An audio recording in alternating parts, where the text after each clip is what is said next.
Hi, my name is Sujitha Chandra, and this is my first vlog.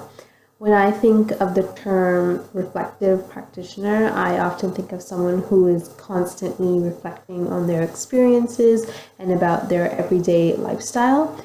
In a teacher aspect, it would be someone who reflects upon their experiences working with children of all ages and with various abilities and skills, and how, as a teacher, we have learned to manage this through our experiences. I would say the first time I had started to reflect upon my experience was when I had started this program in September, in my first practicum, which was a combined 2-3 class. And I would never actually get the opportunity to sit down every day and do the reflection, because I was always concentrated more on creating better lesson plans and bringing out more ideas to engage students. So reflecting for me was something that I found difficult to do when I had started. But over time, I had learned that it's something that we as teachers have to do, and it's best to do it because you can create a lesson plan, and when you look back at it, you have to be able to understand what you did wrong or what you did well.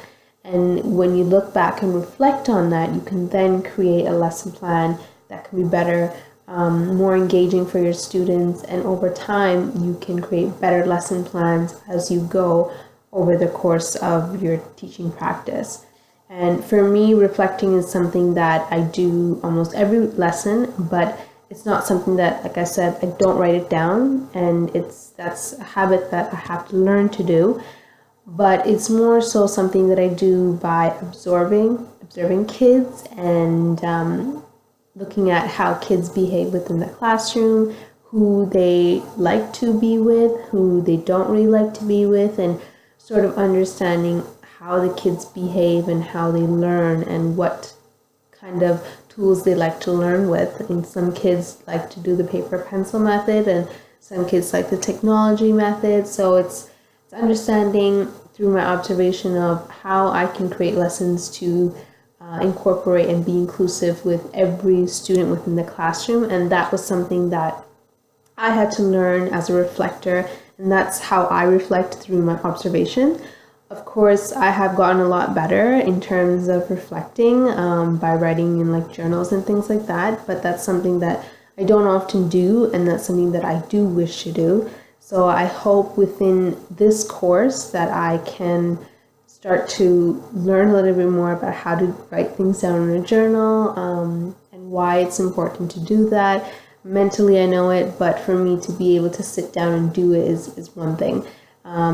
And now that I have actually, like I said, started a little bit in doing entries, I also was taught to look at keywords that you learn over the course of the program. You learn some keywords that are important that you use within your practicum as well. And so that's something that I've also tried to do.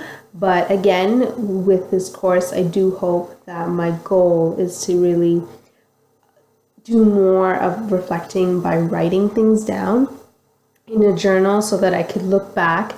And again, this isn't just for me as a teacher to look back, but it's also for me to look back at, how have I progressed, not just as a teacher, but with the students learning as well. And I think that's one of the reasons why it's important to constantly reflect. I wouldn't say I'm a great reflector, and on a scale of 1 to 10, I would say maybe I'm a 4, which is really bad. But I do hope that by the time this course is done within the 9-week period, that I can learn more about how I can reflect and the different ways of reflecting, not just using journals, which is the only thing that comes into mind for me when I think of reflecting. I want to be able to know that there are other methods that I could use as well. And so that's something that I do hope that I can learn over this course period. And this is my first vlog, so you'll be seeing my second and my third vlog shortly.